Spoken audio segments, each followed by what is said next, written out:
Sometimes it takes losing everything to find what truly matters. When 68-year-old cowboy Hank Travers walks away from the ranch he can no longer afford, he has nothing left but his loyal dog Dusty and the open road ahead. Together, they wander through forgotten valleys until they discover an abandoned cabin by a quiet creek, a place where someone else once came to hide from the world. Inside, Hank finds the journals of a woman who fled her own pain decades ago, and as he reads her words by candlelight, he begins to see his own story reflected back. The cabin becomes more than shelter. It becomes the place where he must finally face the memories he's buried for 30 years, especially the son he hasn't spoken to since the day everything fell apart. But can an old cowboy find the courage to heal what's been broken for so long? Before we jump back in, tell us where you're tuning in from. And if this story touches you, make sure you're subscribed, because tomorrow I've saved something extra special for you. The foreclosure notice had been sitting in Hank Travers' shirt pocket for 3 days before he finally stopped looking at it. The paper was soft now from being unfolded and refolded, the county seal smudged by his calloused thumb. 42 years he'd worked that land. 42 years of dawn risings and fence mendings, of calving season and hay season, and the endless bone-deep work that ranching demanded. And now it was done. He stood in the doorway of the ranch house for the last time, his old truck packed with what little he'd decided to keep. A bedroll, his grandfather's pocket watch, a change of clothes, the toolbox from the barn. That was about it. Everything else, the furniture, the photographs on the walls, the dishes Martha had picked out when they were newlyweds, all of it would go to the bank, would be sold off or thrown away. It didn't matter anymore. Dusty waited by the truck, patient as always. The dog's muzzle had gone completely gray in the past year, and his back legs weren't what they used to be. 12 years old now, they'd found each other on a spring morning when Dusty was just a pup, half-starved and limping along the highway. Hank had stopped the truck, and the dog had climbed right in, like he'd been waiting for that exact moment. Martha had laughed when Hank brought him home. "Finally," she'd said, "something around here that doesn't argue with you, Martha." 5 years gone now, and the ranch had started dying the day they buried her. Not all at once. Nothing ever went quick on a ranch. But bit by bit, like a fence post rotting from the ground up. First her medical bills, then his own stint in the hospital with pneumonia, then cattle prices dropping, then the drought, then the loan he'd taken out to cover the loan before it. He'd fought to keep it, fought with everything he had, but fighting doesn't mean winning.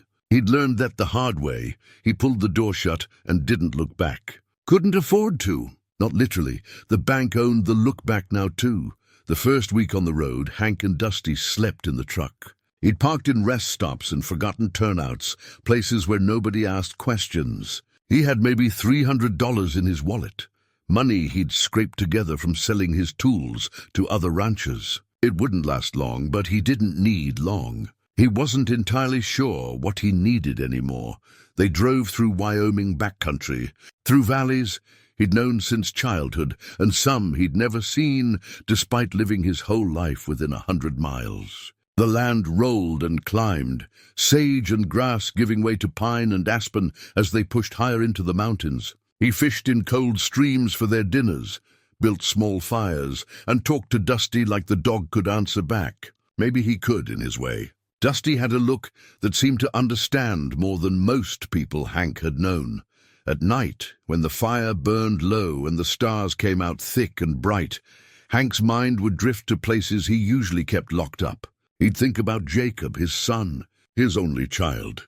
30 years since they'd spoken. 30 years since that last argument. Since Jacob had walked out of the ranch house with nothing but a duffel bag and his mother crying on the porch.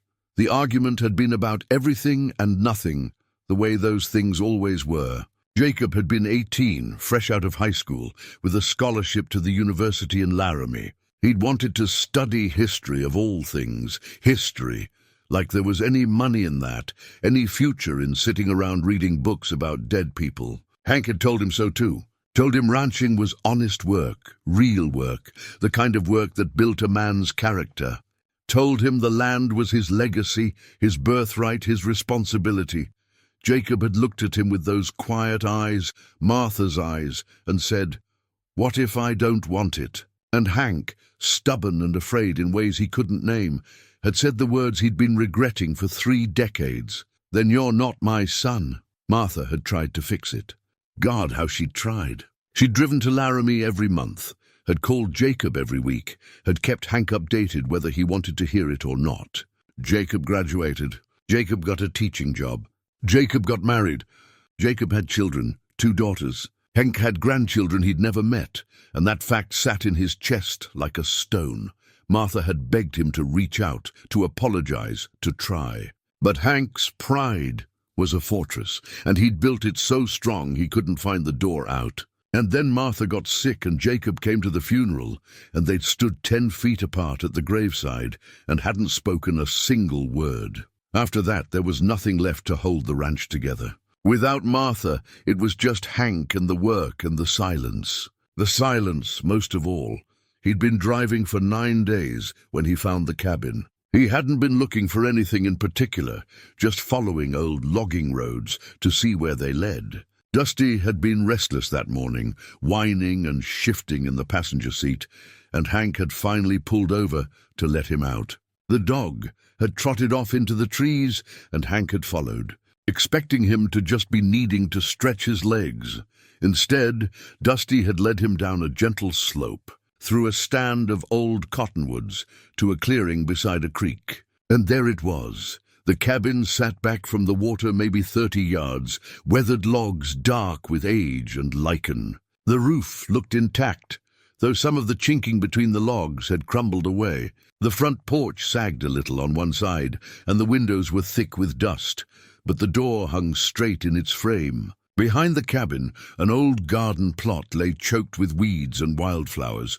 The fence around it mostly collapsed. Hank stood there looking at it for a long time. Nobody had been here in years, that much was obvious. But somebody had loved this place once. You could see it in the careful way the logs were notched, in the stone chimney rising clean and straight, in the trees that had been left standing close to provide shade. Dusty was already on the porch, tail wagging, looking back at Hank like he was asking what took him so long. "What do you think, old man?" Hank said. "This look like home to you?" Dusty barked once, sharp and certain, and Hank found himself smiling for the first time in weeks. He pushed open the door, half expecting it to fall off its hinges, but it swung smooth. Inside, the cabin was a single large room with a loft above. Dust lay thick on everything, and spiderwebs draped the corners, but the structure was sound. There was a wood stove in one corner, a rough-built table and chairs, a bed frame against the far wall. A few shelves held jars and tins. Their labels faded to nothing. The place smelled of old wood and dry earth, not unpleasant. Sunlight came through the windows in slanted beams, full of drifting dust motes. It was quiet in the way only empty places can be, not oppressive, just patient. Like the cabin had been waiting for someone to need it.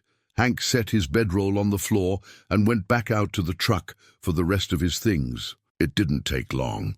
He had so little now that it fit in one corner of the room. He stood there looking around, feeling something he couldn't quite name. Not peace, not yet, but maybe the possibility of it. That night, he built a fire in the wood stove, using kindling he'd gathered from the woods and a few dry logs he found stacked beside the cabin. The stove drew well, and soon warmth was spreading through the room. He cooked beans and rice in an old pot, shared half with Dusty, and they ate sitting on the porch, watching the last light fade from the sky. The creek made a gentle sound, steady and low. Somewhere in the trees an owl called. The stars came out one by one, and then all at once a river of light overhead. "This will be our sanctuary," Hank said to Dusty, scratching behind the dog's ears. "Just you and me, old friend." He placed to rest a while. Dusty leaned against him, warm and solid, and Hank felt the first real breath he'd taken since leaving the ranch. Not relief, exactly. More like the space where relief might grow. He didn't know who had lived here before, or why they'd left, or if anyone would come looking for him. He didn't know how long he could make his $300 last, or what he'd do when winter came. He didn't know if he'd ever have the courage to find Jacob's address and write him a letter. or if Jacob would even read it if he did. What he knew was this: he was tired, bone-tired, soul-tired, and this place, with its weathered walls and patient silence, felt like it might let him stop running long enough to figure out what came next. Inside, he unrolled his bedding on the old bed frame and lay down fully clothed. Dusty settled on the floor beside him, close enough that Hank could reach down and rest his hand on the dog's back. The fire in the wood stove crackled and popped. The cabin settled around them with small creaks and sighs, and for the first time in longer than he could remember, Hank Travers closed his eyes and slept through the night, without dreaming of all he'd lost. The morning came clear and cool, the sun rising over the ridge to cast long shadows through the cabin windows. Hank woke to find Dusty already on the porch, and he made coffee in an old pot he'd found in the cupboard, using creek water and grounds from his dwindling supplies. The coffee was strong and bitter, exactly right. He spent the morning exploring the property, walking the boundaries of what he'd started thinking of as his land. Though of course it wasn't. Someone owned this place somewhere. But they hadn't been here in years, and for now it felt like it belonged to him and Dusty and no one else. The garden plot drew his attention. Someone had put real work into it once. The fence posts were cedar, expensive and rot-resistant, and the beds had been laid out with care. If he cleared away the weeds, got some seeds, he might be able to grow enough to stretch his money through the summer. Maybe longer. By afternoon he was back inside, looking at the cabin with a more practical eye. The place needed work. The chinking between several logs had fallen out, leaving gaps that would whistle cold wind come winter. The porch needed reinforcing, but those were jobs he knew how to do, jobs that would give his hands purpose. He started by sweeping, raising clouds of dust that made him cough. He swept everything toward the door, watching years of abandonment billow out into the sunlight. Under the table he found a woman's earring, small and silver. In the corner near the wood stove, a mouse nest built from shredded paper. He was sweeping under the bed when the broom handle caught on something, a loose floorboard wedged up just slightly from the others. He got down on his knees, his back protesting, and worked his fingers under the edge. The board came up easier than expected, and underneath was a space, dark and hollow. Inside was a wooden chest, maybe 2 feet long and a foot deep. His heart picked up its pace for reasons he couldn't explain. He pulled the chest out, surprised by its weight, and carried it to the table. The wood was good quality, pine or cedar, with a simple brass latch. Not locked. He opened it. Inside were papers, stacks and stacks of papers. Journals, he realized, lifting the first one out. The leather cover was water-stained and soft with age. He opened to the first page and saw neat handwriting. The ink faded to brown. "My name is Eleanor Whitmore," it read. "I am 43 years old, and I have come here to disappear." Hank stood there with the journal in his hands, the afternoon light slanting across the page, and something in his chest tightened. He pulled out a chair and sat down. The first entry was dated May 14th, 1962, over 60 years ago. "I drove for 3 days to find this place," Eleanor had written.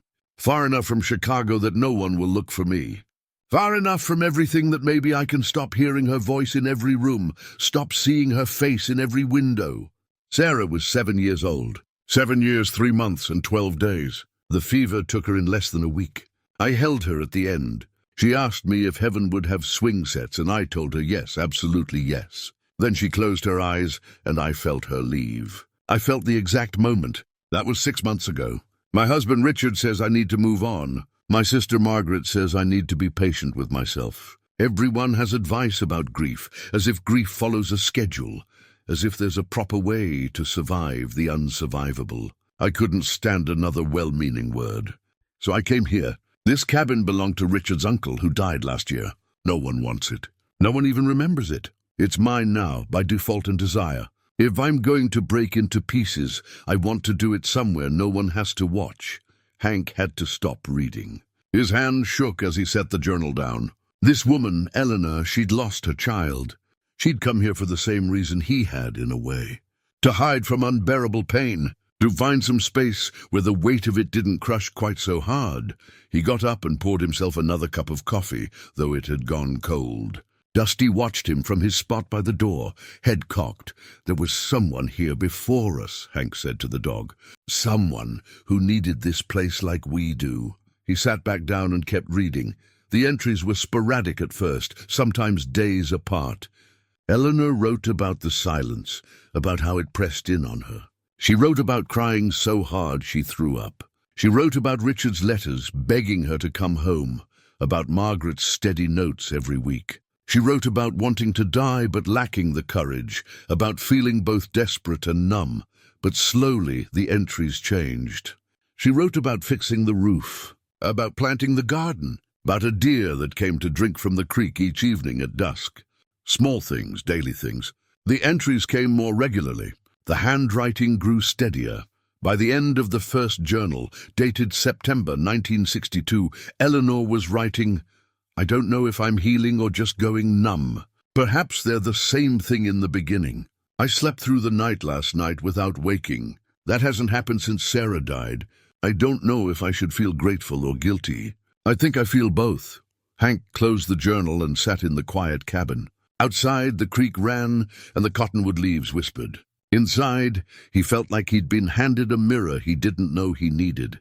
He'd never lost a child. But he'd lost his son anyway through his own stubbornness. He'd lost Martha to cancer, and his ranch to debt, and his future to pride. Different losses, maybe, but the same impulse had brought him here.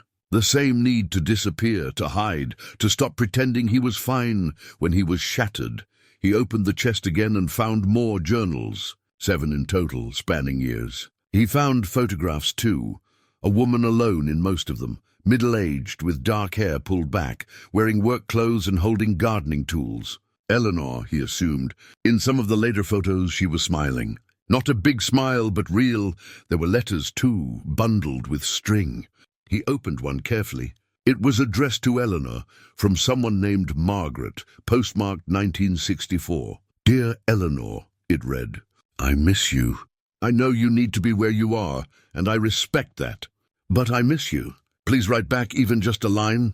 Let me know you're alive. I love you, Margaret."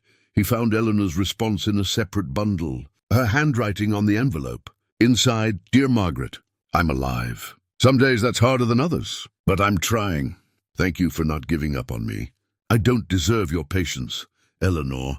Hank felt tears on his face before he realized he was crying. He wiped them away roughly, embarrassed even though no one was there to see. Dusty got up and came over, pressing against his leg, and Hank reached down to hold onto the dog's warmth. "She was like me," he said aloud, "running from something she couldn't face. Hiding out here because the world was too much." But Eleanor hadn't stayed hidden forever. The journals proved that. She'd healed, or started to. She'd written back to her sister. She'd built something here, even if it was just a daily routine, a reason to get up. Hank gathered all the journals and carried them to the bed. He lay down with the second journal in his hands and started reading. He read through the afternoon and into the evening, barely stopping. He read about Eleanor's second year in the cabin, about her learning to can vegetables, about her slowly responding to Margaret's letters with more than single lines. He read about her 44th birthday spent alone, and her 45th spent with Margaret visiting for a weekend. By the time true dark fell, he'd finished 3 journals. His back ached from lying propped up, and his eyes were tired, but he couldn't stop. Eleanor's journey felt like a map he desperately needed to follow. In the 3rd journal, dated 1965, Eleanor had written, "Margaret asked me today when I'm coming home. I told her I don't know if Chicago is home anymore. She said home isn't a place, it's the people who love you. I think she's right. I think I've known that for a while. But I'm not ready yet. I still need this sanctuary. Maybe I always will." Hank closed the journal and looked around the cabin, at the walls that had held Eleanor's grief and eventually her healing. This place had been her sanctuary. Now it was his, but the question that kept circling his mind, the one that made his heart pound and his hands shake, was this: if Eleanor had eventually found her way back to the people who loved her, could he do the same? Did he even deserve to try? He didn't have an answer, not yet. But for the first time in 30 years, he was asking the question. And maybe that was enough for now. Hank woke before dawn, stiff from reading late into the night. The journals lay scattered on the bed beside him, and Dusty was curled at his feet, snoring softly. For a moment he just lay there listening to the quiet. Then he got up, dressed, and went outside to watch the sun rise. The air was cold enough to see his breath. He walked down to the creek and splashed water on his face, the shock of it clearing the fog from his mind. When he straightened up, he saw the morning light hitting the abandoned garden, illuminating the tangle of weeds and collapsed fence. Eleanor's garden. She'd built this. She'd planted and tended and harvested here. And if she could do that while carrying the weight of her daughter's death, maybe he could do it too. He spent the morning clearing. He pulled weeds by the armful, their roots stubborn in the packed earth. He dragged away the fallen fence posts and piled them for later burning. His back complained, his knees protested, but the work felt good, purposeful, real. By midday he'd cleared about half the plot. He went back inside to eat a simple lunch, beans and bread, and found himself reaching for the journals again. He picked up the fourth one, dated 1966, and as he opened it, several loose papers fell out. They were drawings. Garden plans, he realized, spreading them on the table. Eleanor had sketched out the entire plot, labeling each section with neat handwriting. Tomatoes here! Beans there. Lettuce and carrots. A whole corner dedicated to herbs, sage, thyme, rosemary. At the bottom of one sheet, she'd written, "If I'm going to stay, I need to grow roots." Literal ones? Hank studied the plans, touched by the care she'd put into them. This wasn't the work of someone just passing time. This was investment. She'd been planning a future here, however uncertain. He decided to follow her design. It felt right somehow. Like continuing something she'd started. The afternoon passed in steady work. He used a hand spade to turn the soil, finding it rich and dark beneath the layer of dead grass. As he worked, his mind wandered, and for the first time in years, he let it go to Jacob without flinching away. He remembered teaching Jacob to mend fences when the boy was maybe 10 years old. Jacob's small hands struggling with the wire, the way he'd get frustrated when he couldn't pull it tight enough. Hank had been impatient then, had taken the tool and done it himself, rather than letting Jacob figure it out. Watch and learn, he'd said. But watching wasn't the same as doing. He knew that now. He remembered Jacob with the animals. The boy had a gentle way about him, patient and quiet. The cattle would settle around him in a way they never did with Hank. Once, a cow had gotten tangled in barbed wire, panicked and thrashing. Jacob had been 14, and he'd walked right up to that animal, speaking soft and steady, and within minutes she'd calmed enough for them to free her. Martha had been so proud. "He's got a gift," she'd said. And Hank had shrugged it off. "He needs to toughen up," he'd replied. "Ranching isn't about being gentle." God, he'd been an idiot. He stopped digging and sat back on his heels, breathing hard. Not from the work, but from the memory. From seeing himself through the lens of all these years and recognizing how wrong he'd been. Jacob hadn't been weak. Jacob had been kind. There was a difference, and Hank had been too stubborn to see it. He thought about the books. Jacob had always been reading. History, mostly, but also novels, anything he could get his hands on. He'd read by lantern light in the barn when he was supposed to be working. Hank had hated that, had seen it as laziness. "Do something useful," he'd say. And Jacob would close the book and go back to mucking stalls, his face carefully blank. What had those books been to Jacob? An escape, probably. A window to a world bigger than the ranch. And Hank had treated that curiosity like a character flaw. The university acceptance letter had come in the spring of Jacob's senior year. Full scholarship, Martha had cried with joy. Jacob had been quiet, careful, watching Hank's face. And Hank had felt what? Fear, maybe. Fear that his son was leaving, that the ranch wouldn't be enough to hold him. But he'd called it other things. Called it foolishness and impracticality and wasted potential. "You think books are going to teach you how to run this place?" He'd demanded, and Jacob, 18 and trying to be brave, had said, "I don't want to run this place, Dad. I want to teach. I want to write. I want something different." That's when Hank had said it. The words that had ended everything. If you leave, you're choosing to not be my son. He'd meant it to sound strong, like a line drawn in the sand, but it had just been fear dressed up as principle, and it had cost him everything. Hank realized he was crying again, there in the dirt of Eleanor's garden. Dusty came and sat beside him, leaning his weight against Hank's shoulder. The dog didn't judge. Dogs never did. They just loved you, regardless of how badly you'd messed up your life. I was wrong, Hank said to the air, to the memory of his son. You deserved better. You deserved a father who was proud of you, who encouraged you. You deserved love that didn't come with conditions. The words felt like stones, lifted from his chest. Speaking them aloud, even to no one, changed something. He got back to work. By evening, he'd finished clearing the plot and had turned most of the soil. His body ached in a satisfying way, the kind of tired that comes from honest labor. He made dinner, fed Dusty, and then sat on the porch with the fifth journal. This one was from 1967. Eleanor's tone had shifted. She wrote about the garden's success, about putting up preserves for winter. She wrote about Margaret's visits becoming regular.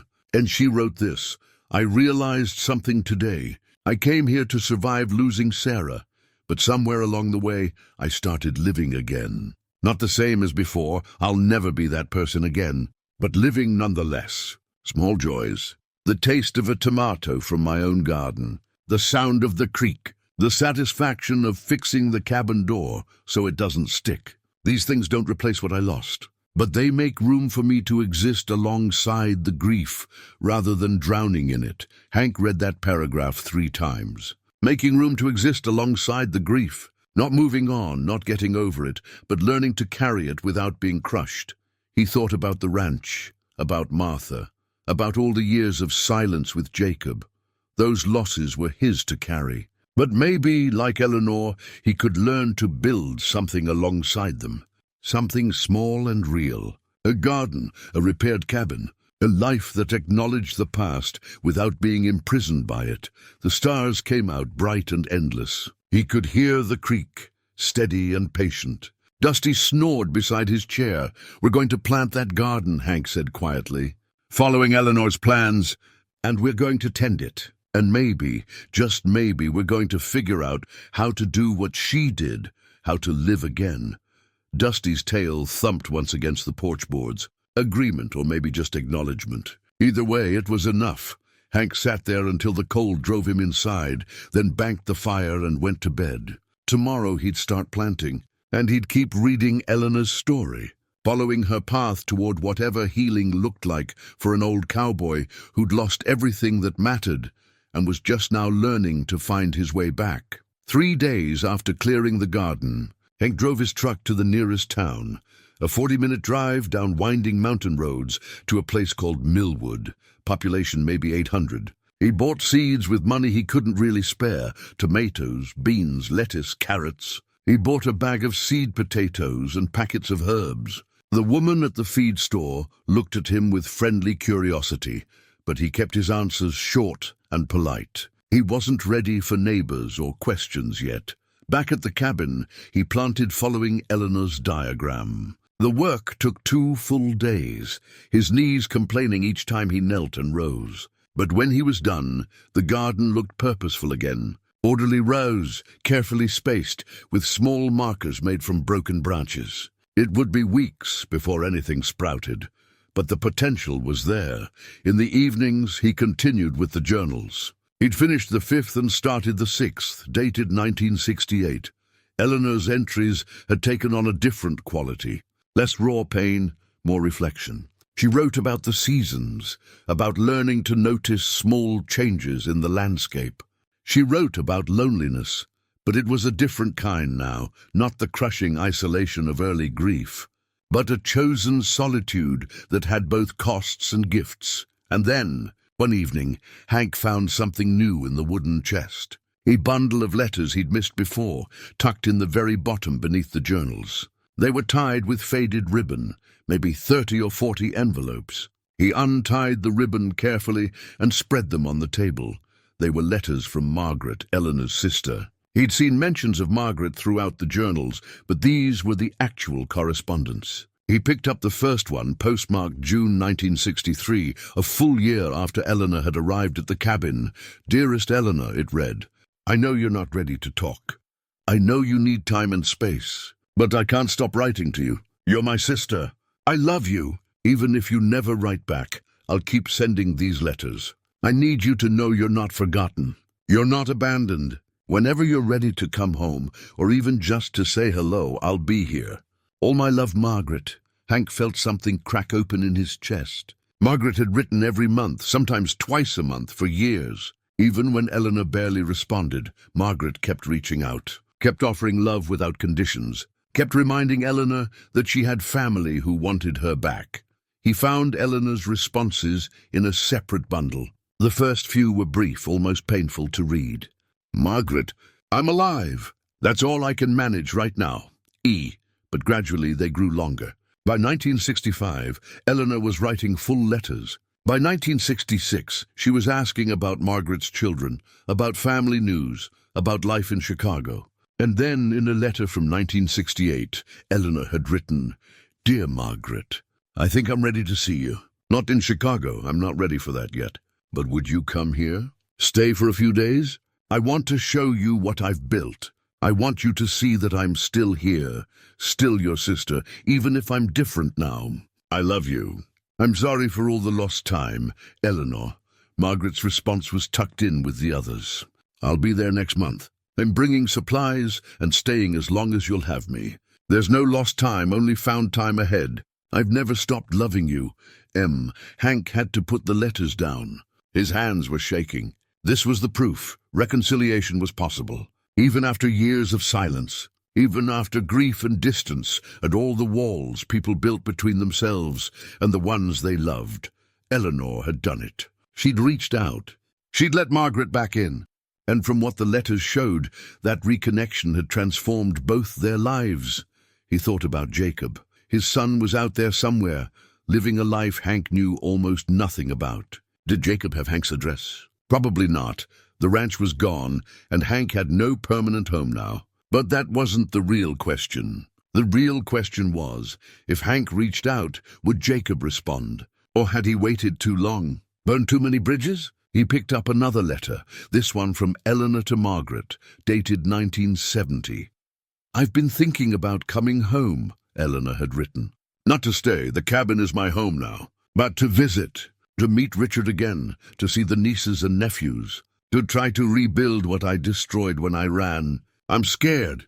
What if they hate me? What if they can't forgive me for disappearing? But you once told me that forgiveness isn't about forgetting. It's about choosing to move forward. I think I'm ready to try." Hank read that line again. Forgiveness isn't about forgetting. It's about choosing to move forward.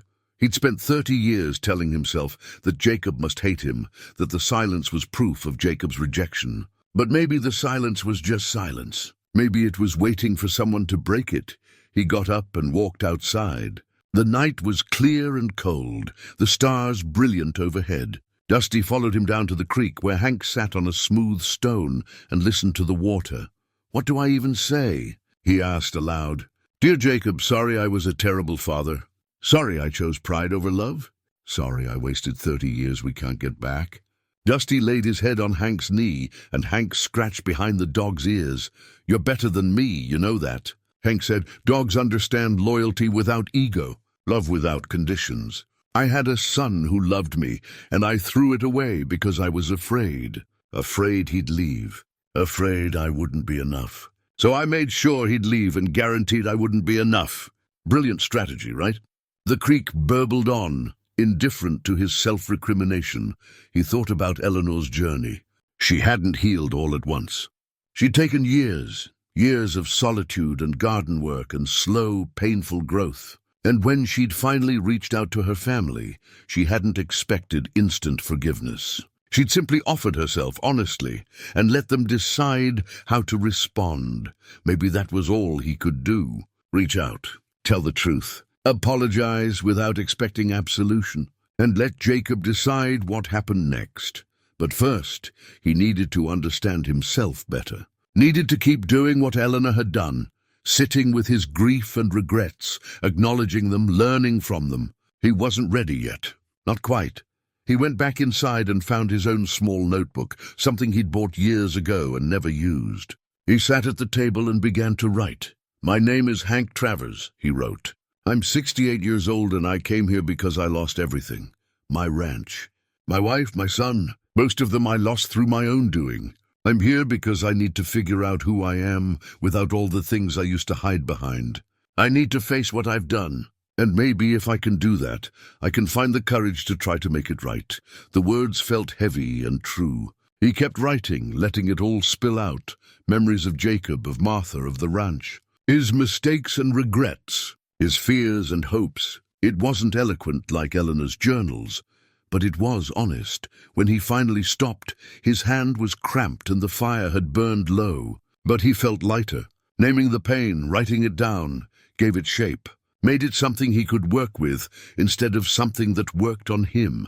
He read through Eleanor's letters once more before bed. Margaret's persistent love. Eleanor's gradual opening. The reconciliation that had seemed impossible but had happened anyway. "Tomorrow I keep planting," he said to Dusty as they settled in for the night. "Keep preparing. Keep getting ready. And when I'm ready, really ready, I'll write to Jacob. No excuses. No pride, just the truth." Dusty's breathing evened out into sleep. Hank lay awake a while longer, thinking about seeds planted in dark soil, about how healing happened in its own time, about how the longest journey sometimes started with admitting you were lost. He fell asleep with Eleanor's words running through his mind, choosing to move forward. Choosing to move forward, choosing to move forward. The garden began to show life 2 weeks after planting. Tiny green shoots pushed through the dark soil, and Hank found himself checking them multiple times each day, like a nervous parent. He'd built a scarecrow from old clothes and sticks, more for his own amusement than any practical purpose. The thing looked more sad than scary, but it gave the garden character. His days fell into a rhythm. Morning coffee by the creek, work in the garden or on the cabin.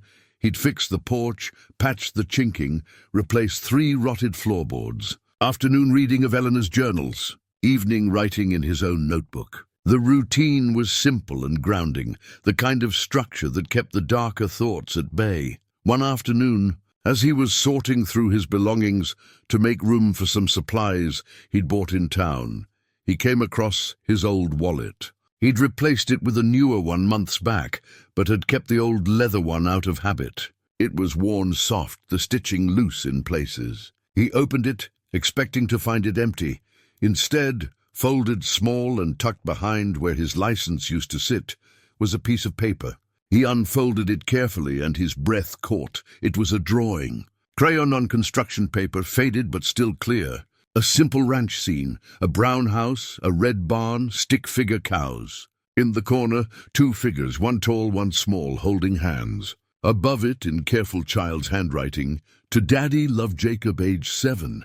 Hank sat down hard on the bed, the drawing shaking in his hands. He'd forgotten about this. Or no, not forgotten. He'd carried it with him for over 40 years, but had stopped looking at it so long ago that it had become invisible. Background noise in his life. But here it was, proof that his son had loved him once, had drawn them together holding hands. When had Jacob made this?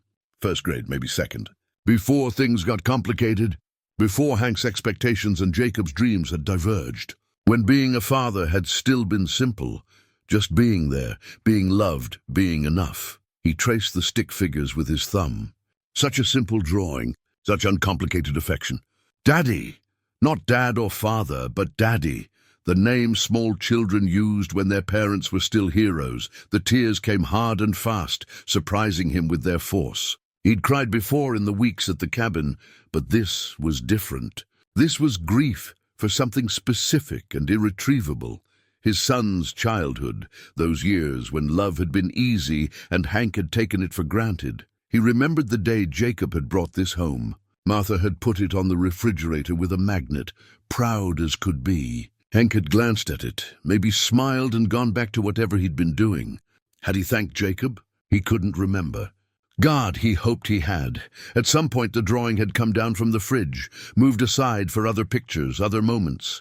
And Hank had put it in his wallet. Why, to keep it safe? To keep his son close. He must have meant to, must have valued it enough to preserve it. But then he'd forgotten about it, had let it become just another piece of worn leather in his pocket that felt like a perfect metaphor for what he'd done with Jacob's love. Had it, carried it, forgot about it, until it was too late. "I'm sorry," he said to the drawing, to the memory of his 7-year-old son. "You loved me, and I didn't treasure it enough. I thought I had forever to appreciate it. I thought you'd always be there." Dusty came and pressed against his leg, and Hank wrapped an arm around the dog, holding on. More memories came, flooding through the dam he'd built. Specific moments, crystal clear, Jacob at 7, bringing him coffee in the barn. Hank had been fixing a tractor, frustrated and tired, and Jacob had appeared with a mug, sloshing warm coffee. "Mommy said you needed this," Jacob had said solemnly. And Hank had taken it, maybe ruffled Jacob's hair, and sent him back to the house. Had he said thank you? Had he taken a moment to appreciate the thoughtfulness, the care? Jacob at 12, reading by lantern light in the hayloft. Hank had climbed up to tell him dinner was ready, and found him completely absorbed in a thick book about the Civil War. "You're going to hurt your eyes," Hank had said, and Jacob had jumped, guilty. "Come eat." That was all. No question about what he was reading, no curiosity about what captured his interest so completely. Jacob at 16, trying to show him the acceptance letter to a science program that summer. A scholarship, a big opportunity. "Look, Dad," Jacob had said, excited and nervous, and Hank had glanced at it and said, "We need you here for haying season. You can do school stuff when school's in session." The light had gone out of Jacob's face. He'd folded the letter carefully and never mentioned it again. Each memory was a small wound, a moment where Hank could have chosen differently, could have put down his pride, his agenda, his narrow view of what a son should be, could have just loved the boy in front of him, instead of mourning the rancher that boy would never become. He thought about Martha, how she'd tried to bridge the gap between them, to translate each to the other. "He's just like you," she'd say about Jacob, "stubborn and smart and so full of love he doesn't know what to do with it." But Hank had never seen the similarity. He'd only seen the differences, the ways Jacob was failing to meet expectations. Martha had died 5 years after Jacob left. Cancer, swift and merciless. Jacob had come to the funeral. Hank remembered seeing him in the back of the church, a grown man now, 23 years old, with a woman beside him. His wife, Hank would later learn. They'd made eye contact across the pews, and Hank had frozen. All the words he'd rehearsed, all the apologies he'd practiced in the mirror, they'd evaporated. Pride had sealed his throat shut. After the service, Jacob had approached, had stood 5 feet away and said quietly, "I'm sorry about Mom. She was everything good." And Hank had nodded. That was all. Just nodded. Couldn't even manage "thank you," or "I'm glad you came," or "I miss you." Just a nod, and Jacob had walked away. That was the last time they'd been in the same room, 15 years ago now. 15 years of silence after that funeral. Hank looked at the drawing again. Jacob would be 48 now, middle-aged like Hank had been when he'd made his biggest mistakes. Did Jacob have children? Grandchildren that Hank would never know? Did he think about his father, or had he moved on completely? The drawing gave him no answers. It just sat there, testimony to a love that had once existed, simple and pure. He stood up, walked to the table, and picked up Eleanor's journal, the 6th one, where she'd started making plans to reconnect with her family. He opened to a page he'd marked with a blade of grass. "The hardest part," Eleanor had written, "isn't admitting what you did wrong. It's accepting that you can't undo it. You can only move forward. You can only offer yourself as you are now, flawed, sorry, trying, and hope that's enough." Hank set the drawing on the table beside the journal. 2 artifacts of love and regret. He got a piece of paper and wrote at the top, "Things I need to tell Jacob." Then he began to list them. "I'm sorry. I was wrong. You deserved better. I loved you but didn't know how to show it. I was afraid. I chose pride over you. I've regretted it every day. I carried your drawing for 40 years. I never stopped being your father, even when I failed at everything that meant." The list grew. The light outside faded. When he finally stopped, he had 3 pages of things he needed to say. Some were specific memories. Some were general apologies. All of them were true. He wasn't ready to write the actual letter yet. But he was getting closer. He could feel it, the wall around his heart developing cracks, and through them, finally, light was beginning to seep in. The tomato plants were 6 inches tall and thriving. Hank had built supports for them using branches he'd cut and stripped, creating a framework that would hold the vines as they grew. The work was meditative, gave his hands something to do while his mind processed everything. He'd been at the cabin for 7 weeks now. Spring was transitioning to early summer, the days longer and warmer. His money was almost gone, maybe $40 left, but he'd been fishing regularly, and the garden would produce soon. He'd also started trading work in Millwood for supplies. A day of fence mending here, a roof repair there. People didn't ask many questions, and he preferred it that way. One evening, while reading Eleanor's 7th and final journal, he found a page that stopped him cold. It was dated 1971, 9 years after she'd arrived at the cabin. The page was titled in Eleanor's careful handwriting, "Amends I Need to Make." Below it was a list. Names and brief notes, some checked off, some not. Margaret told her I'm sorry, that I was wrong, that I love her. She forgave me. "We are whole again," Richard, ex-husband, wrote to him. Apologize for running, for shutting him out. He responded with grace. "We will never be married again, but we can be kind to each other." Thomas, nephew, wrote to apologize for missing his childhood. Never responded. "But I tried and I'm at peace," Claire, friend, called her. She was angry at first, which was fair. Then she cried. "Then we talked for 2 hours. Friendship will take time to rebuild, but the door is open." The list went on. Maybe 15 names total. People Eleanor had hurt when she disappeared into her grief. Family, friends, colleagues. She'd faced each one, admitted her wrongs and tried to make amends. Some had forgiven her. Some hadn't, but she'd done the work regardless. At the bottom of the page, Eleanor had written, "Making amends isn't about receiving forgiveness. It's about taking accountability. Some wounds don't heal, and that's something I have to live with. But I owe it to these people to acknowledge the harm I caused. To say I see what I did. I'm sorry. You deserved better from me." Hank read those words 3 times. Taking accountability. Not for the sake of feeling better, but because it was the right thing to do. He got his own notebook and turned to a fresh page. At the top he wrote, "People I've hurt." The first name came easily, Jacob. Beneath it he wrote, "Failed him as a father. Made my love conditional. Chose pride over relationship. Let him grow up thinking he wasn't enough." The second name was Martha. Didn't listen to her. Dismissed her wisdom. Let my stubbornness poison our last years. Never apologized before she died. Then he kept going, digging deeper. Names and faces from decades past. Tom Henshaw, ranch hand, was too harsh. Criticized more than I encouraged. Never thanked him properly. Sarah Chen, neighbor, was dismissive when she asked for help with her fence. Too proud to admit I didn't know how to fix her problem. Doc Matthews blamed him when I couldn't afford Martha's treatments. It wasn't his fault. I took my fear out on him. The men at the feed store was cold, standoffish. Never let anyone in. Made them feel like I thought I was better than them. The list grew. Some offenses were major, some minor, but all of them mattered. All of them were pieces of the wall he'd built between himself and the world. Each brick laid with pride or fear or stubborn refusal to be vulnerable. When he finished, he had 23 names. 23 people he'd hurt or pushed away. Some were probably dead now. Some he'd never be able to find. But they deserved acknowledgement, even if only in this notebook. He studied the list, feeling the weight of it. This was who he'd been. A man who'd kept everyone at arm's length. Who'd valued being right over being kind, who'd let pride dictate his choices until he was completely alone.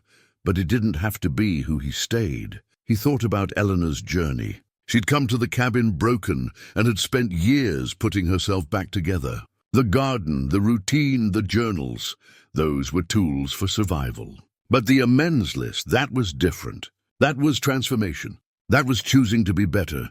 He got up and walked outside. The sun was setting, painting the sky orange and pink. The creek caught the light and threw it back, all gold and shimmer. Dusty was lying on the porch, and Hank sat beside him. "Martha," he said aloud, "I'm sorry I was so stubborn. You were right about Jacob. You were right about most things. I wish I'd told you that while you were alive. I wish I'd been the husband you deserved." The words hung in the evening air. They couldn't reach Martha, couldn't change anything.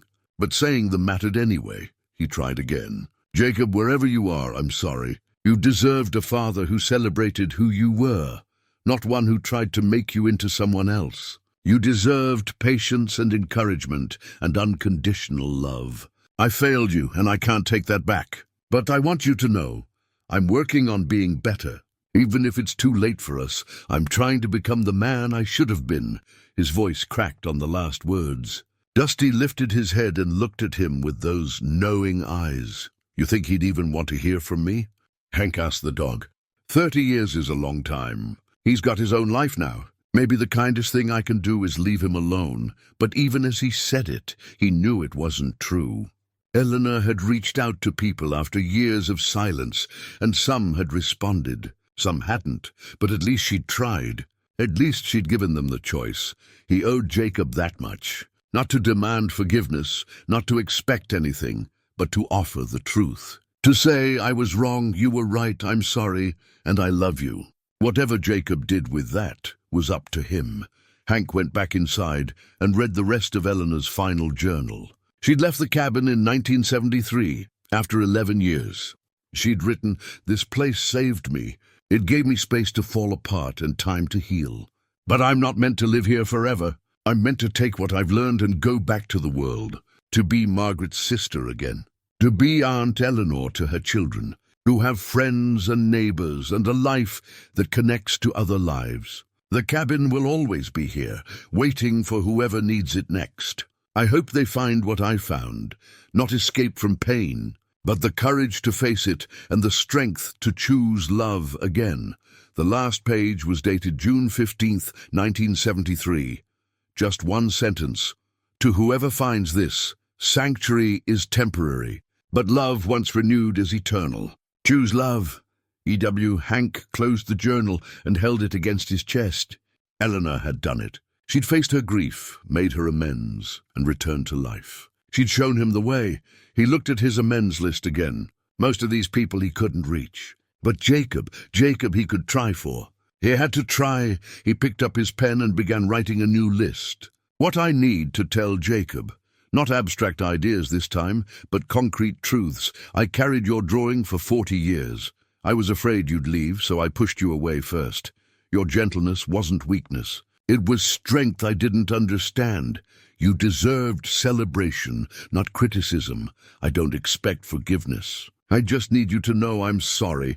The list filled 2 pages. When he was done, he felt scraped raw but cleaner somehow. Like lancing a wound so it could finally heal. Tomorrow, he decided. Tomorrow he'd draft the actual letter. No more waiting. No more excuses. Eleanor had taught him, making amends isn't about the outcome. It's about the doing. He fell asleep that night with the notebook open beside him. And in his dreams, for the first time in years, Jacob appeared, not as a boy but as a man standing in sunlight. Waiting, Hank woke with purpose that morning. Today he would write the letter to Jacob. No more preparation, no more lists. Just the honest truth, written down and sent before fear could stop him. After coffee and his morning walk with Dusty, he sat at the table with paper and pen. But the words wouldn't come. He'd start a sentence, cross it out, start again. "Dear Jacob," that much was easy. But what came next? How did you summarize 30 years of regret in a letter? How did you apologize for destroying a relationship without sounding self-pitying or manipulative? By noon, he'd filled 3 pages with false starts. His frustration built until he finally pushed back from the table and decided to walk. Sometimes movement cleared his head. He and Dusty walked down the long driveway toward the county road, something he rarely did. The cabin was far from any main routes, accessible only by a dirt track that wound through the trees. But there was a mailbox where the driveway met the road. He'd noticed it weeks ago, but had never bothered to check it. Today, on impulse, he walked up to it. The box was rusty and weathered, the flag hanging at an angle. He opened it, expecting nothing. Inside was a letter. His heart jumped. For a wild moment, he thought it might be from Jacob, though that made no sense. Then he saw the address label. It was addressed to Eleanor Whitmore, care of the cabin's rural route number. The postmark was recent, less than 2 months ago. His hands shook as he opened it. The letter was handwritten on cream-colored paper. "Dear Aunt Eleanor," it began. "I hope this letter finds you well, though I fear it won't find you at all. We buried you 3 weeks ago. The funeral was beautiful. Everyone you'd reconnected with over the years was there. Margaret's children, your old friends from Chicago, even Richard came. We told stories about you, laughed and cried, celebrated the life you built after finding your way back from such deep grief. You taught us all what resilience looks like, what forgiveness looks like, what choosing to live again looks like." Hank had to stop reading. His vision had blurred. Eleanor was dead. The woman whose journals had been his companion for weeks, whose journey had given him hope, she was gone. He sat down on the ground right there by the mailbox, Dusty pressing against him. He kept reading. "I'm writing to you at the cabin address because I'm handling your affairs, and I wanted to close this chapter properly. You spoke so often about that place, Aunt Eleanor. You said it saved your life. You said it was your sanctuary when you needed one most. In your will, you left some unusual instructions. You said the cabin should belong to whoever needs it next. You didn't want it sold or torn down. You wanted it to remain a refuge. The property is in a trust now, with instructions that it be maintained but left open for those who find their way to it. Just like you found your way there in 1962, just like someone else might need to find it again." Hank's breath caught. Whoever needs it next. He'd stumbled onto this place by accident, or so he'd thought. But Eleanor had planned for this, had left it as a gift for the next lost soul who wandered through those woods. The letter continued. "I'm enclosing a photograph of Aunt Eleanor in her final years. I thought whoever finds this might want to see how her story ended. She didn't die alone and bitter, lost in old grief. She died surrounded by family, full of love and laughter, content with the life she'd built. The cabin was her chrysalis. Chicago was where she emerged. She spent her last years teaching art to children, volunteering at a grief support center, and spoiling her great-nieces and great-nephews. She was radiant. She was whole. She forgave herself, and we forgave her, and she taught us all that it's never too late to choose connection over isolation. I hope this brings you comfort, whoever you are." Aunt Eleanor believed in second chances. She believed in sanctuary. She believed in the power of one person choosing, against all odds, to try again. With warm wishes, Sarah Mitchell, Eleanor's great-niece. Inside the envelope was a photograph. Hank pulled it out with trembling hands. It showed an elderly woman, maybe in her 80s, sitting in a garden, surrounded by children. She was laughing, her face crinkled with joy, her arms around 2 young girls who beamed at the camera. Her hair was white, her hands weathered, but her eyes were alive with warmth and peace. On the back, in different handwriting, Eleanor's, he somehow knew, was a single line. "They forgave me. I hope you forgive yourself," Hank broke. He sat there by that rusty mailbox and sobbed like a child. Great wrenching sobs that came from somewhere deep and ancient. Dusty whined and licked his face, but Hank couldn't stop. Couldn't contain it. Eleanor had done it. She'd made it all the way through, from losing her daughter to finding peace, from isolation to reconnection, from brokenness to wholeness. And she'd died happy, surrounded by love, forgiven. And she'd left the cabin, left her story, her journals, her garden plans, like breadcrumbs for whoever came next. For him, she'd known somehow that her journey might light the way for someone else's. The timing of it all crashed over him. He'd arrived at the cabin maybe 2 months after Eleanor's death, had read her journals, walked her garden paths, followed her example. And now this letter, this photograph, this message across time. "They forgave me. I hope you forgive yourself." It was like she was speaking directly to him, like she'd known he'd be here, carrying his own load of grief and regret. Like she'd planned it, maybe she had. Maybe that was the whole point of leaving the cabin in trust, of leaving the journals where someone would find them. Maybe Eleanor had understood that healing wasn't meant to be hoarded. It was meant to be shared, passed forward, one broken person showing the next broken person that there was a way through. Hank looked at the photograph again. Eleanor's face full of joy. Proof that the story didn't have to end in loneliness. Proof that reaching out, making amends, choosing connection, it worked. It actually worked. He stood up slowly, the letter and photograph clutched in his hand. Dusty watched him with concerned eyes. "She made it," Hank said aloud. "Eleanor made it all the way back. And she left us here to do the same thing." The weight of it was overwhelming. He'd been following a ghost's advice, and now he knew the ghost had finished her journey triumphantly, had lived decades more after leaving the cabin, had rebuilt everything she'd thought was destroyed, which meant he could too. He walked back to the cabin in a daze, the letter in his pocket. When he got inside, he went straight to the wooden chest and pulled out all the journals, laying them on the table in order. 7 journals spanning 11 years at the cabin. But that wasn't the end of Eleanor's story. That was just the middle. The end was the photograph. Was Eleanor laughing with her family? Was forgiveness received and life embraced? He picked up the first journal and ran his hand over the cover. "Thank you," he whispered. "Thank you for leaving this for me, for showing me the way." Then he got fresh paper and began to write. Not a list this time, not notes or preparation. The actual letter to Jacob. "Dear Jacob," he wrote, "I need to start with the truth. I was wrong. About everything.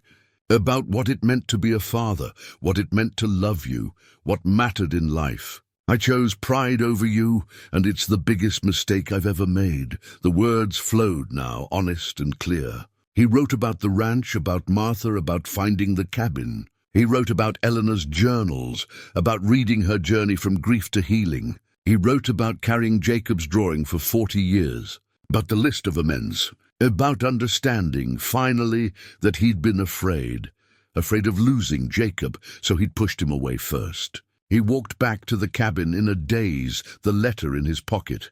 When he got inside, he went straight to the wooden chest and pulled out all the journals, laying them on the table in order. 7 journals spanning 11 years at the cabin. But that wasn't the end of Eleanor's story.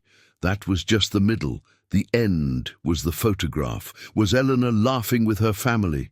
Was forgiveness received and life embraced? He picked up the first journal and ran his hand over the cover. "Thank you," he whispered. "Thank you for leaving this for me, for showing me the way." Then he got fresh paper and began to write. Not a list this time. Not notes or preparation. The actual letter to Jacob. "Dear Jacob," he wrote, "I need to start with the truth. I was wrong.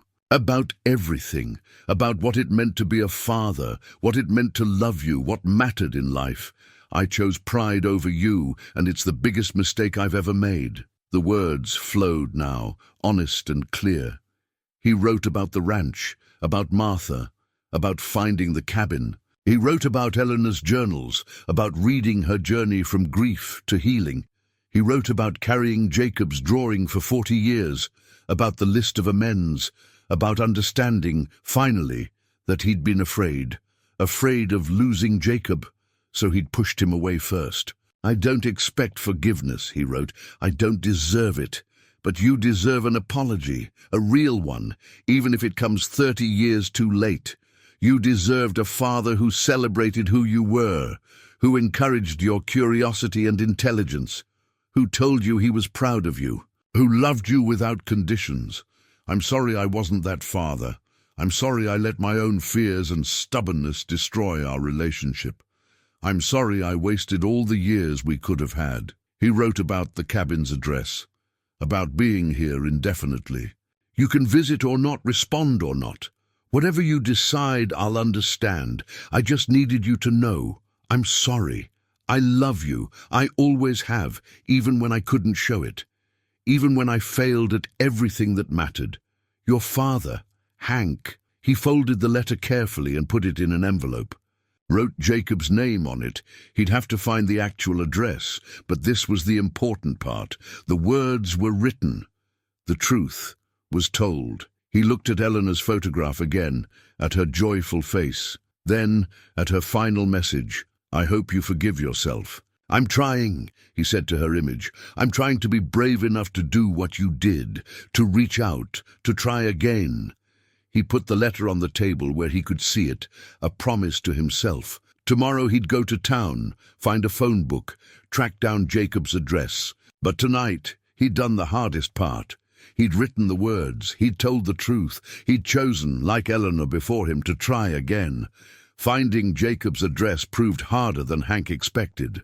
The next morning he drove to Millwood and asked to use the phone book at the library. A single room above the post office with maybe 1,000 books and one elderly librarian who'd given him a suspicious once-over before nodding toward the reference section. He found 3 Jacob Traverses in Wyoming. The first was in Casper, the second in Cheyenne, the third in Laramie. Laramie. Where Jacob had gone to university all those years ago. It could be coincidence, but Hank's gut told him otherwise. People often stayed where they'd put down roots, and Jacob had loved that university. He copied the address carefully. Jacob Travers, 412 Willow Street, Laramie, WY. No phone number listed, which was probably for the best. A letter was safer, gave Jacob space to respond or not, time to process without Hank's voice demanding immediate reaction. Back at the cabin, he read his letter again. Then he read it a 4th time, a 5th. Each time he found something he wanted to change. Too formal here, too emotional there. Not enough acknowledgement of harm, too much self-pity. He spent 3 days rewriting, crossing out, starting over. The garden demanded attention during those days, giving him breaks from the mental torment. The tomato plants needed tying up. The lettuce was ready to harvest. He pulled weeds and watered and tried not to think too hard about the letter sitting on the table, mocking him with its inadequacy. On the 4th day, Dusty had a bad morning. He couldn't get up without help, his back legs weak and unsteady. Hank carried him outside, held him up while he did his business, then settled him on the porch in the sun with a blanket. The dog was 12 years old. That was old for a big dog, especially one who'd lived rough for part of his life. Hank sat beside him, stroking his head, and felt time pressing down. Dusty might not have much longer, and if Dusty didn't, then neither did Hank, in a way. They'd found each other, and they'd leave together one way or another, but first he needed to do this one thing. Send the letter, make the attempt, like Eleanor had done. He went inside and read his latest version. It was 3 pages, handwritten, honest. Not perfect, nothing he wrote would be perfect, but true. That would have to be enough. He addressed the envelope carefully. Jacob Travers, 412 Willow Street, Laramie, WY 8207U. Return address, general delivery, Millwood, WY. He'd check with the post office, see if they'd hold mail for him. Or maybe Jacob wouldn't respond anyway and it wouldn't matter. That night, he couldn't sleep. He lay in bed with the envelope on the table across the room, and his mind spun in circles. What if Jacob was angry? What if the letter made things worse? What if Jacob had built a good life, and Hank's apology just reopened old wounds? But then he thought about Eleanor, about how she'd written to people, even knowing some wouldn't respond, some wouldn't forgive. She'd done it anyway because it was right, because taking accountability wasn't about the outcome. Around 3 in the morning, he got up and went outside. The stars were thick overhead, the creek making its patient sound. He walked down to the water and sat on the smooth stone that had become his thinking spot. "Martha," he said to the night, "I'm going to send the letter tomorrow. I'm scared, terrified, actually. What if he hates me? What if I've waited too long? What if—" His voice broke. "What if I've lost him forever? And this just makes it real?" The creek answered with its steady burble. Martha didn't answer at all, but he felt her presence anyway. She'd wanted this for so long, had begged him to reach out, to apologize, to try. Maybe she knew, wherever she was, that he was finally doing it. "I wish you were here to tell me if I'm doing this right," he whispered. "You always knew what to say. You could have translated for me, made it better, but I'm on my own now, just me and my clumsy words." He sat there until dawn started to lighten the eastern sky. Then he went back inside, washed his face, made coffee, fed Dusty by hand when the dog couldn't muster the energy to eat from his bowl. "Today's the day, old friend," Hank said. "We're going to do something brave." Dusty's tail moved weakly. Agreement or just acknowledgement, either worked. After breakfast, Hank picked up the envelope. His hand shook. He'd been carrying this fear for 30 years, fear of rejection, of failure, of being too late. And now he was going to fold that fear up and send it down the road in an envelope. He grabbed a smooth stone from the collection he'd gathered from the creek, put it in his pocket. Something to hold on to ground him when the anxiety got too big. The drive to Millwood took 40 minutes. He parked in front of the post office and sat in the truck for a long time, the envelope on the seat beside him. People walked past on the sidewalk. Normal people doing normal things, buying stamps, mailing, packages, living lives uncomplicated by 3 decades of regret. He picked up the envelope and got out of the truck. Inside the post office, a woman behind the counter smiled at him. "Help you? Need to mail this," he said. His voice sounded rough, unused, and wanted to ask about general delivery. "Can I have mail sent here? Pick it up when I come to town?" "Sure can. Just have folks address it to your name, General Delivery, Millwood. I'll hold it behind the counter. You got ID?" He showed her his driver's license, and she made a note. Then she took his envelope, weighed it, told him the postage. He counted out coins from his pocket, mostly quarters and dimes. His hands were shaking. "You okay, hon?" the woman asked, concern in her voice. "Yeah," he said, "just sending something important." She smiled. "Well, it'll get there safe. We'll take good care of it." He watched her stamp the envelope and drop it in the outgoing mail bin. And just like that it was done, irrevocable. The letter was out of his hands, on its way to Jacob, carrying 30 years of apology and a desperate hope for what? Forgiveness? Conversation? Just acknowledgement that he'd tried? He didn't know. But it was gone now, and he couldn't take it back. He walked out of the post office into the bright sunlight and felt lighter and more terrified than he'd ever been. He'd done it. He'd actually done it. The drive back to the cabin passed in a blur. He kept reaching into his pocket to touch the smooth stone, rubbing it with his thumb like a worry bead. By the time he pulled up to the cabin, his thumb was sore. Dusty was on the porch where he'd left him, and Hank sat down beside the dog, pulling him close. "It's done," he said. "The letter's sent. Now we wait." But waiting, he quickly discovered, was its own kind of torture.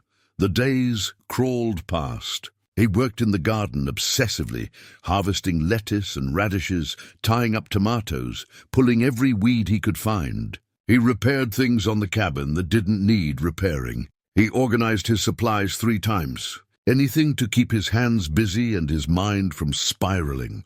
At night, he wrote in his journal, trying to process his feelings, fear, hope, regret, anticipation. They all tangled together until he couldn't separate one from another. He reread Eleanor's journals, focusing on the sections about waiting for responses to her letters. She'd felt the same uncertainty, the same terror that she'd be rejected. Some people had rejected her. Her nephew Thomas never responded. A few others sent brief notes saying they weren't interested in reconnecting. But enough people had responded with openness, with willingness to try, that Eleanor had built a new web of relationships. Not the same as before. You couldn't erase years of absence.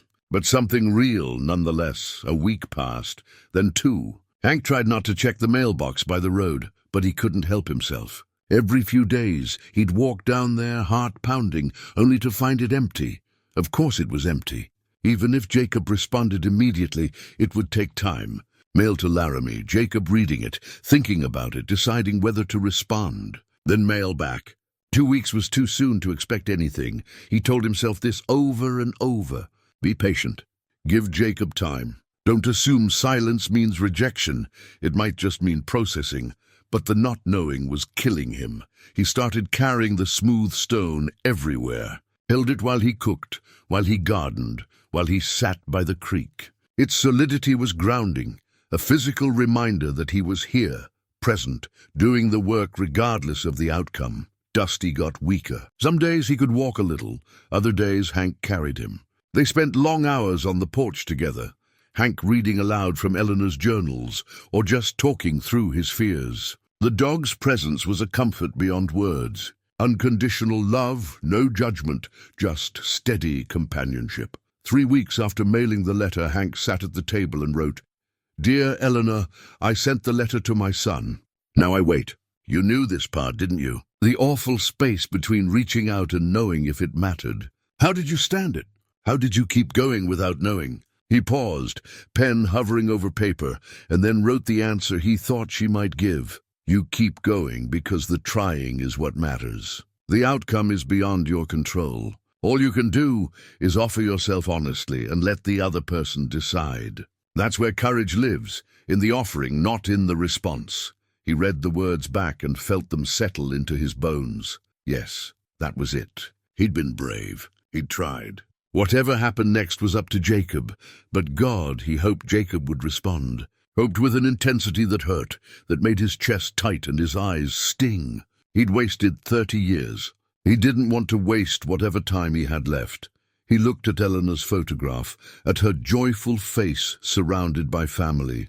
That's what he wanted. Not necessarily that exact picture, but that feeling, that sense of connection restored, of love renewed, that knowledge that it wasn't too late. Please, he whispered to the photograph, to Jacob, to whatever gods might be listening. Please let me have a chance to make this right. The cabin was quiet. The creek ran on, and Hank Travers waited. 4 weeks became 5, then 6. The garden hit full production, and Hank ate fresh tomatoes with nearly every meal, their sweetness a small joy in the midst of his anxiety. He'd learned to can using jars he'd found in town, following instructions from a book the librarian had recommended. The work was meditative, gave structure to his days, but underneath everything was the waiting, the constant low-level dread mixed with hope, the checking of the mailbox 3 times a week, even though he knew it was too often. Not enough time between checks for anything to have arrived. He kept the smooth stone in his pocket, always now. When anxiety spiked, which was often, he'd pull it out and rub its surface with his thumb. The repetitive motion calmed him, reminded him that some things were solid and unchanging, even when everything else felt uncertain. His journal entries became conversations with Jacob, things he couldn't say in the letter, but needed to express anyway. I wonder what you look like now, if you still have Martha's eyes, if your hair has gone gray like mine. Do you think of me sometimes? Do you drive past ranches and remember? Or have you built a life so separate from all that, so complete, that I'm just an absence you learned to live with? Writing helped, but it didn't fill the hollow space where answers should be. Dusty grew weaker as the weeks passed. His appetite diminished, and even hand-feeding became difficult. Some mornings Hank would wake and panic, checking to make sure the dog was still breathing. He always was, but barely. Shallow breaths, long periods of sleep, eyes that opened less frequently. Hank knew what was coming. Had known since that first morning Dusty couldn't stand on his own. But knowing didn't make it easier. He spent more time just sitting with the dog, telling him stories. About the ranch, about Martha, about the years they'd spent together. You were the best friend I ever had, Hank said one evening, Dusty's head in his lap. Better than I deserved. You never judged me. Never asked for anything but food and a scratch behind the ears. You just loved me even when I was unlovable. Dusty's tail moved slightly. One last acknowledgement of the bond between them. When I found you on that highway, I thought I was saving you, Hank continued. But really, you saved me. Gave me something to care about when I'd forgotten how to care. Kept me company when I'd driven everyone else away. You've been teaching me about loyalty this whole time, about unconditional love. I'm sorry it took me so long to learn. The words came easier now, after weeks of writing in his journal. After sending the letter to Jacob, he'd learned something here in this cabin, something Eleanor had known, that saying the truth out loud mattered, especially if it was painful. That acknowledgement was its own kind of healing. He thought about Jacob receiving the letter. Had he opened it immediately or let it sit for days? Had he read it once or multiple times?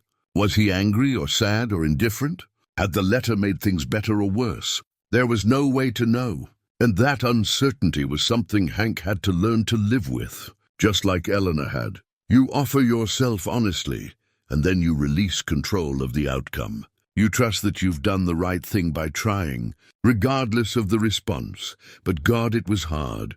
One morning in the 7th week, Hank walked down to check the mailbox, even though he'd checked 3 days prior and knew it was too soon. But something pulled him that direction, intuition or desperation, he couldn't say which. The mailbox was empty. He stood there for a long moment, hand on the rusty metal, feeling the weight of disappointment. Maybe Jacob wouldn't respond. Maybe the letter had done nothing but stir up pain Jacob had moved past. Maybe silence was his answer. He turned to walk back to the cabin and then stopped. A truck was coming up the road. Silver, newer model, driving slowly like it was looking for something. His heart started pounding. No one came up this road. The cabin was the only thing at the end of it, and no one knew he was here.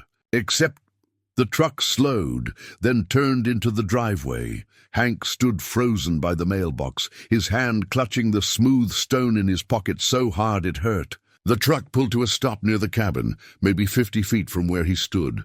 A man got out. Tall, salt and pepper beard, glasses catching the morning light. He looked around uncertainly. Then his eyes landed on Hank. They stared at each other across the distance. And Hank knew without question, without needing confirmation, that this was Jacob, his son. Here, the world seemed to stop. All the waiting, all the fear, all the hope, condensed into this single moment. Jacob had come, had driven hours from Laramie to find this place, to find him. Hank's legs felt weak. He wanted to run forward, wanted to stay frozen, wanted to cry and laugh and apologize all at once. But he couldn't move. Could only stand there, watching his son walk toward him through 30 years of silence. Jacob stopped about 10 feet away, looked at Hank's face, really looked, and Hank saw recognition there, and pain, and something else, something that might have been hope, or might have been fear, or might have been both. "Dad," Jacob said, and the word fell into the space between them like a stone into still water, sending ripples in every direction. Hank found his voice, though it came out rough and uncertain. "Jacob," his son nodded, eyes bright with unshed tears. "I got your letter. You came." It was all Hank could manage. The most obvious statement in the world, but everything else was too big, too complicated. "I've been trying to come for a week," Jacob said. "I'd drive out here, get to the turnoff, and then turn around. I've done that 3 times. Today I finally made myself keep going." They stood there in awkward silence, neither knowing how to bridge the chasm between them. Hank noticed details. Jacob looked like Martha, had her gentle eyes and the shape of her face. But his hands were rancher's hands, calloused and capable. That surprised Hank, some distant part of his mind, noting that Jacob had done physical work despite becoming a teacher. "You want to sit?" Hank finally asked, gesturing toward the cabin porch. "I've got coffee." Jacob nodded. They walked separately, several feet apart, the physical distance a reflection of the emotional one. Dusty was on the porch, and when Jacob saw him, something in his face softened. "Is this your dog?" "Yeah, Dusty. He's 12, not doing so well these days." Hank's voice cracked on the words. Jacob knelt beside Dusty without hesitation, his hands gentle as he stroked the dog's head. Dusty's tail moved weakly, and Jacob's eyes filled with tears. "He's beautiful," Jacob said quietly. Then, "I remember how good you were with animals, how patient." The irony wasn't lost on Hank. Patient with animals, but not with his own son. He went inside to make coffee, needing the moment to collect himself. His hands shook as he worked. Jacob was here, actually here, after 30 years. When he came back out with 2 mugs, Jacob had sat down on the porch steps, still touching Dusty. Hank handed him a mug and sat in his usual chair, giving them both space. They drank in silence for a few minutes. Then Jacob said, "Tell me about this place, how you found it." So Hank did. He told about losing the ranch, about driving aimlessly, about Dusty leading him here. He told about finding Eleanor's journals, about reading her story, about seeing his own pain reflected in hers. He kept his voice steady and factual, afraid that too much emotion would break whatever fragile thread was connecting them. When he finished, Jacob was quiet for a long time. Then he said, "I didn't come to make this easy on you." "I don't want easy," Hank said immediately. "I want honest." Jacob looked at him then, really looked, and Hank saw all the hurt he'd caused written on his son's face. "You destroyed us," Jacob said, his voice shaking. "You destroyed Mom. She died thinking she'd failed because she couldn't fix what you broke." Each word was a knife, but Hank took them. "I know. I needed you," Jacob continued, the words coming faster now. "I needed a father who was proud of me, who supported my dreams, who loved me for who I was. And instead I got—" He stopped, breathing hard. "I know," Hank said again. "You're right, about all of it. Do you know what it was like?" Jacob's voice rose.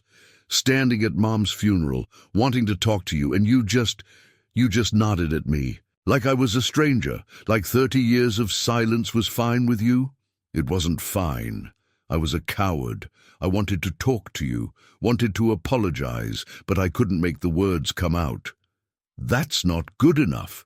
Jacob was crying now, openly. "That's never been good enough. You don't get to hide behind being bad with words. You're my father. You should have tried." "You're right," Hank said. "I should have, and I didn't, and I'm sorry. I'm so sorry." The apology hung between them. Jacob wiped his eyes roughly. "I have 2 daughters," he said finally, 12 and 9. "You have granddaughters you've never met because you were too stubborn to pick up a phone." The grief of that hit Hank like a physical blow. "Tell me about them." "Why should I?" "Because I'm asking, because I want to know, because I've missed so much and I know I can't get it back.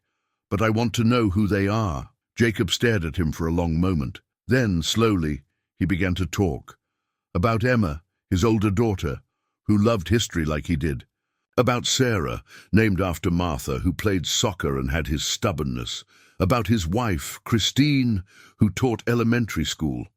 About the life he'd built, good and full and complete without Hank in it. Hank listened, hurting and grateful. This was what he'd thrown away.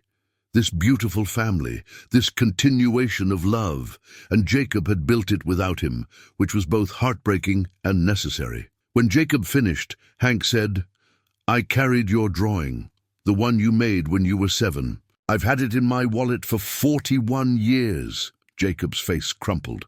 "The one with the ranch and us holding hands." "Yeah, I don't remember making that." "I do. You brought it home from school so proud. Martha put it on the fridge. I put it in my wallet because—" His voice broke. "Because even then, maybe I knew I was going to lose you, and I wanted to keep some piece of when you still loved me." Jacob was crying again, and so was Hank. 30 years of grief and regret pouring out between them. "I never stopped loving you," Jacob said through his tears. "I was angry, I'm still angry, but I never stopped." Hank couldn't speak, could only reach across the distance between their chairs, offering his hand. And after a moment, a long, terrifying moment, Jacob took it. They sat like that, holding hands, crying, while Dusty lay between them and the morning sun climbed higher in the sky. They talked for hours, not about the big things at first, but the small ones.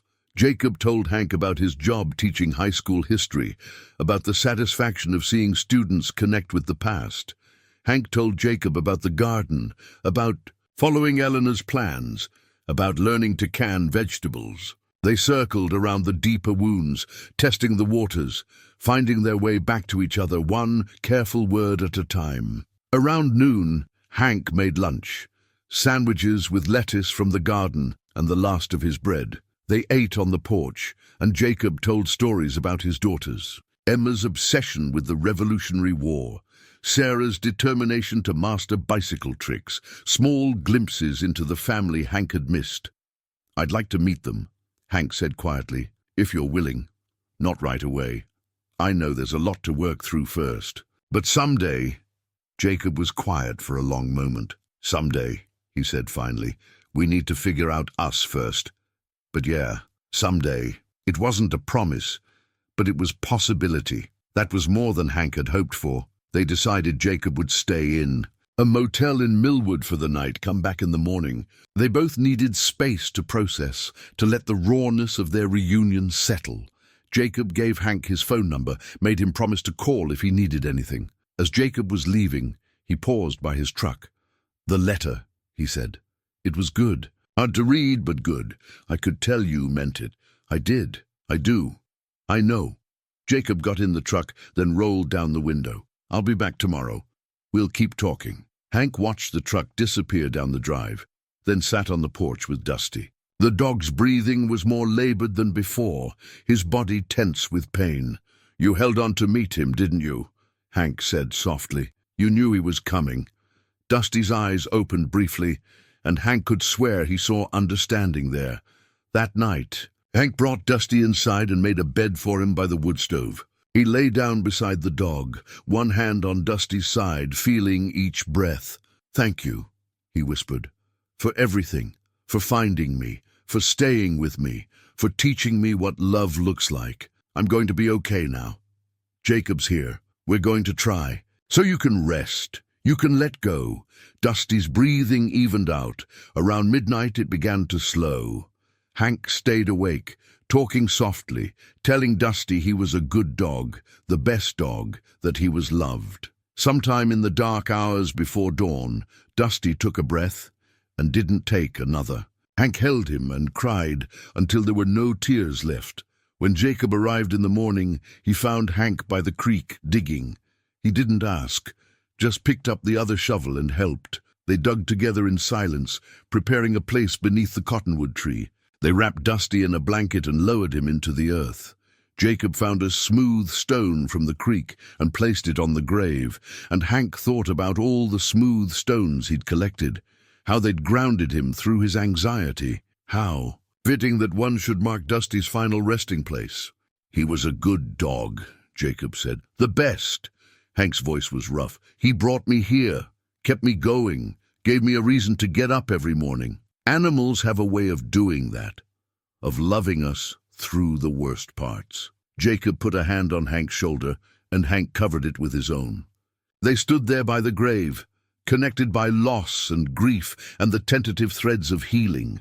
Over the next few hours, they talked more honestly. Jacob's anger came out, all of it.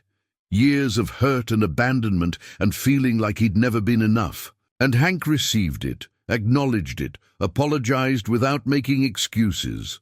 "This isn't fixed," Jacob said at one point. "You know that, right? One conversation doesn't erase 30 years. "I know, but it's a start." "Yeah, it is." Before Jacob left that afternoon, they made plans. Phone calls every week. Maybe Jacob visiting again in a month, bringing his family to meet Hank. Slow steps, building trust, learning who they were to each other now. After Jacob's truck disappeared, Hank went back inside. He looked at Eleanor's journals, at her photograph, at all the gifts she'd left behind. Then he picked up his own notebook and turned to a fresh page. "To whoever finds this," he wrote, "my name is Hank Travers. I came to this cabin lost, broken, carrying 30 years of regret. I found the journals of a woman named Eleanor who came here for the same reason, to survive grief, to find space to heal. Her story saved my life. It showed me that reconciliation is possible, that it's never too late to try, that courage looks like offering yourself honestly even when you're terrified of rejection." He wrote about the garden, about Dusty, about Jacob. He wrote about the smooth stones from the creek, about learning to sit with uncertainty, about the slow work of becoming better. "This cabin is a sanctuary," he wrote, "but it's meant to be temporary. A place to fall apart safely, to do the hard work of looking at yourself, to find the strength to reach out again. Don't stay here forever. Eleanor didn't, and I won't either. Use this place to prepare yourself to return to life, to reconnect, to try again." He wrote until his hand cramped, leaving his story like Eleanor had left hers. Breadcrumbs for the next person who stumbled here, lost and looking for refuge. As the sun set, he sat on the porch where Dusty used to lie. The garden flourished behind him. The creek ran steady, and in his pocket a smooth stone from the creek, warm from his body heat. He thought about Eleanor's final message. They forgave me. I hope you forgive yourself. He wasn't there yet. Forgiveness would take time, would be earned through action and consistency and showing up for Jacob and his family. But he was trying. That was the important part. He was trying. Tomorrow he'd call Jacob like they'd agreed. Next week, he'd start planning a visit to Laramie. Eventually, he'd leave the cabin, though he'd always consider it his sanctuary. But tonight he sat in the peace Eleanor had bequeathed him. He sat in the beginning of reconciliation, in the space between loss and renewal. He sat in the knowledge that love, once offered honestly, creates possibility, and that was enough. For now it was enough.